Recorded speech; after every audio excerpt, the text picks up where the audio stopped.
آج کا انسان باہر سے جتنا خوش نظر آتا ہے اندر سے اتنا ہی ٹوٹ چکا ہوتا ہے۔ چہرے پر خوشی ہوتی ہے لیکن دل بے چین ہوتا ہے۔ سب کچھ ہونے کے باوجود سکون نہیں ہوتا۔ نماز پڑھتے ہیں لیکن دل نہیں لگتا۔ دعا کرتے ہیں لیکن اندر سے آواز آتی ہے، کیا اللہ مجھ سے ناراض ہے؟ بھائی یہ بہت بڑا سوال ہے۔ اگر پوری دنیا ناراض ہو جائے تو انسان پھر بھی جی لیتا ہے، لیکن اگر اللہ ناراض ہو جائے تو پھر انسان کہاں جائے گا؟ بھائی سب سے پہلے ایک بات دل میں بٹھا لو، اللہ اپنے بندے سے نفرت نہیں کرتا۔ اللہ اپنے بندے کو چھوڑتا نہیں۔ اللہ اپنے بندے کو کبھی الگ نہیں کرتا اپنے سے، لیکن جب بندہ بار بار گناہ کرتا ہے، بار بار اللہ سے دور بھاگتا ہے تو پھر دل بدلنے لگتا ہے اور کچھ خیال آتے ہیں جو بتاتے ہیں کہ انسان کا دل اللہ سے دور ہو رہا ہے۔ پہلا، نماز بوجھ لگنے لگتی ہے۔ پہلا جو آتا ہے کہ نماز اندر بوجھ محسوس ہوتی ہے۔ پہلے اذان سن کر دل ہل جاتا تھا، اب اذان چلتی رہتی ہے اور انسان ٹال مٹول کرتا رہتا ہے کہ جاتا ہوں۔ پہلے سجدے میں آنسو آتے تھے، اب جلدی نماز ختم کرنے کا دل کرتا ہے۔ بھائی سوچو، اگر کسی انسان سے محبت ہو تو اس سے بات کرنا بوجھ لگتا ہے کیا؟ نہیں، تو پھر اللہ سے بات کرنا بھاری کیوں لگنے لگا؟ آج شیطان نے سب سے بڑا حملہ دل پر کیا ہے۔ 2 گھنٹے فون پر نکل جاتے ہیں لیکن 5 منٹ نماز کی بھی بھاری پڑنے لگتی ہے۔ لیکن قرآن نہیں پڑھا جاتا، ہمیں نہیں پڑھا جاتا۔ سب کچھ کر لیتے ہیں دنیا کے لیے لیکن قرآن کے لیے چند منٹ نہیں نکلتے۔ بھائی یہ صرف سستی نہیں، یہ دل کی بیماری ہے۔ ایک بزرگ کہتے ہیں کہ جب بندہ اللہ سے دور ہونے لگتا ہے تو سب سے پہلے نماز بھاری ہو جاتی ہے۔ دوسری وجہ، گناہ کر کے بھی دل نہیں کانپتا۔ دوسرا وبال کیا کہ گناہ کرتا رہے لیکن دل میں کچھ اثر نہیں پڑتا۔ بھائی یہی سب سے عجیب چیز ہے۔ گناہ کرنا اتنا خطرناک نہیں جتنا گناہ کے بعد دل کا نہ کانپنا۔ آج جھوٹ بولتے ہیں، نظریں حرام دیکھتی ہیں، گالیاں دیتے ہیں، لیکن دل کہتا ہے سب کر رہے ہیں۔ بھائی جب گناہ نارمل لگنے لگتا ہے تو سمجھ جاؤ معاملہ سخت ہے۔ پہلے ایک گناہ پر توبہ ہوتی تھی، آج 100 گناہ کے بعد بھی دل نہیں ہلتا۔ حضرت عمر رضی اللہ تعالیٰ عنہ کا ایک واقعہ ہے، وہ فرماتے ہیں کہ اگر راستے میں ایک کتا بھی بھوکا مر جائے تو مجھے ڈر لگتا ہے کہ اللہ مجھ سے پوچھے گا۔ یہ تھا دل، اور آج ہم لوگوں کا دل دکھاتے رہتے ہیں، ماں باپ کو رلاتے ہیں لیکن رات کو آرام سے سو جاتے ہیں۔ بھائی بار سن لو، دل کا مر جانا سب سے بڑا نقصان ہے۔ پھر سن لو، دل کا مر جانا سب سے بڑا نقصان ہے۔ تیسرا، دعا میں دل نہیں لگتا۔ تیسرا وبال، دعا میں دل نہیں لگتا۔ ہاتھ اٹھتے ہیں لیکن دل خالی ہوتا ہے، زبان دعا کرتی ہے لیکن یقین کمزور ہوتا ہے، اور پھر بھی انسان کہتا ہے میری دعا قبول نہیں ہوتی۔ بھائی جس دل میں دنیا پوری بھر جائے وہاں اللہ کی محبت کم ہو جاتی ہے۔ آج ہماری دعاؤں میں بھی دنیا ہے، یا اللہ پیسے دے دے، یا اللہ ویورز دے دے، یا اللہ لوگ مجھے پسند کرے، لیکن کبھی یہ کہا یا اللہ مجھے اپنا بنا دے۔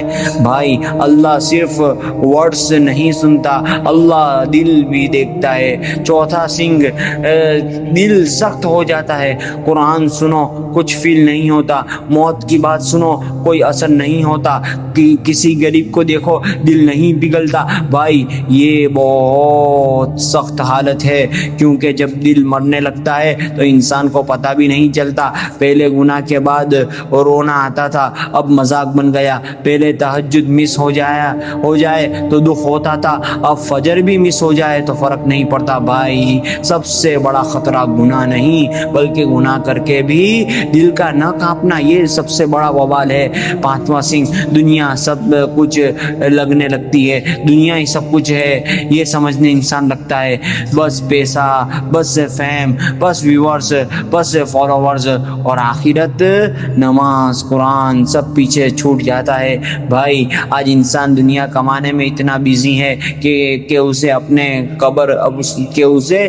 قبر تک یاد نہیں، لیکن دل ایمان سے خالی ہو جائے تو کوئی ٹینشن نہیں ہے. یہ ہے ہماری زندگی. ایک دن سب چھوڑ کر جانا ہے. یہ گھر، یہ پیسہ، یہ فالوورز، یہ یہیں رہ جائے گا. قبر میں صرف اعمال جائیں گے. چھٹا سنگھ، انسان اکیلے میں بدل جاتا ہے. لوگوں کے سامنے دیندار لیکن اکیلے میں گناہ. لوگوں کے سامنے سافٹ لیکن گھر میں غصہ. یہ سب کیا ہے؟ یہ سب کیا ہے؟ کیا ہے یہ سب؟ زبان پر الحمدللہ لیکن دل میں نفرت. بھائی، اللہ کو دھوکہ نہیں دیا جا سکتا. لوگ صرف چہرہ دیکھتے ہیں لیکن اللہ دل دیکھتا ہے. آج سوشل میڈیا نے انسان کو دو حصوں میں بانٹ دیا ہے. ایک وہ جو دنیا کو دکھاتا ہے اور ایک وہ جو اصل میں ہے. بھائی، ایک بار اپنے کمرے میں اکیلے بیٹھ کر سوچو، اگر آج موت آ جائے تو کیا میں تیار ہوں؟ اگر آج اللہ پوچھ لے، میں نے تمہیں اتنی نعمتیں دی تھی، تم نے میرے لیے کیا کیا، تو کیا جواب ہوگا؟ بھائی، آج انسان یہ سب کچھ کر رہا ہے لیکن دل کمزور ہو چکا ہے، لیکن روح اندھیرے میں ہے. یاد رکھو، جس دل میں اللہ کی محبت کم ہو جاتی ہے اس دل میں دنیا بھر جاتی ہے. پھر انسان میری خوشی ڈھونڈتا ہے کہ میرا لائکس کہاں ہے، میرے یہ کہاں ہے، ویورز کہاں ہے. لوگوں کی تعریف میں سکون ڈھونڈتا ہے لیکن سکون نہیں ملتا. کیوں؟ کیونکہ اصل سکون صرف اللہ کے پاس ہے. بھائی، ایک واقعہ سنو. ایک آدمی بہت گنہگار تھا. لوگ اسے برا کہتے تھے لیکن ایک رات وہ اکیلے میں رو پڑا. اس نے کہا، یا اللہ، سب نے مجھے چھوڑ دیا ہے لیکن تو مجھے مت چھوڑنا. بھائی، اللہ نے اس رات اس کی زندگی بدل دی. سمجھ رہے ہو؟ اللہ پرفیکٹ، اللہ ایک دم پرفیکٹ لوگوں کو نہیں ڈھونڈتا. اللہ واپس لوٹنے والے لوگوں کو پسند کرتا ہے. آج اگر دل میں درد ہے، اگر بے چینی ہے، اگر یہ ڈر ہے کہ اللہ ناراض ہے، تو یہ بھی ایک رحمت ہے کیونکہ ابھی دل زندہ ہے. سب سے خطرناک انسان وہ نہیں جو گناہ کرتا ہے، سب سے خطرناک وہ ہے جو گناہ کر کے بھی ہنستا ہے. بھائی، آج رات ایک کام کرنا، سب کے سو جانے کے بعد اکیلے بیٹھنا اور صرف اتنا کہنا، یا اللہ، میں تھک گیا ہوں، میں ٹوٹ گیا ہوں، میں بہت دور چلا گیا لیکن اب واپس آنا چاہتا ہوں. قسم ہے، اگر دل سے کہو گے تو اللہ تمہیں خالی نہیں لوٹائے گا. اور یاد رکھو، اللہ کی سب سے بڑی رحمت یہ نہیں کہ تمہیں دنیا مل جائے، بلکہ یہ کہ تمہارا دل پھر سے اس کی طرف لوٹ آئے. آج فیصلہ کر لو، دنیا کے پیچھے بھاگتے بھاگتے کہیں ایسا نہ ہو کہ اللہ ہی چھوٹ جائے. اور آخرت میں بس ایک بات، اگر تمہیں آج یہ باتیں سن کر ڈر لگا، اگر دل تھوڑا بھی کانپا، اگر آنکھ نم ہوئی، تو ابھی بھی امید باقی ہے. کیونکہ اللہ اپنے بندے کو چھوڑتا نہیں، بندہ خود دور چلا جاتا ہے. اللہ سمجھنے کی توفیق عطا فرمائے.